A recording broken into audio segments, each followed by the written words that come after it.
Welcome all you arithmetic ninjas to question number 6.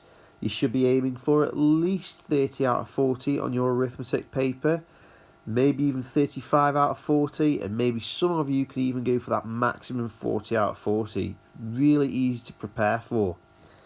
5 times 4 times 10.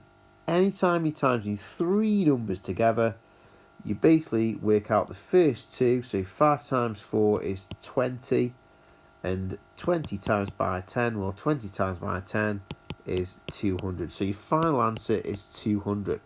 It doesn't actually matter which way round you do it. You could do it in any order and you would still get 200.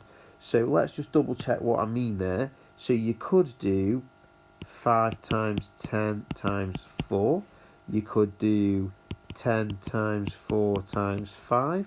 And you could do 4 times 5 times 10, and any one of those should get 200. 4 times 5 is 20, and 20 times 10 is 200.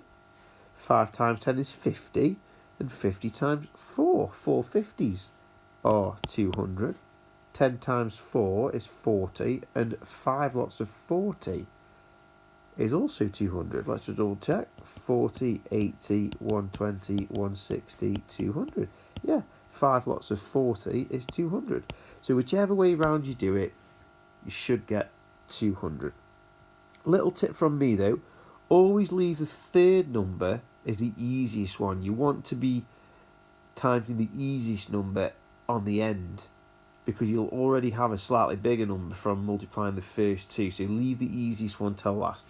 In this case, I don't think it makes much difference, because whichever way round you do it, it's reasonably straightforward to get 200. Although I think timesing by 10 is probably the slightly easier thing to leave till the end.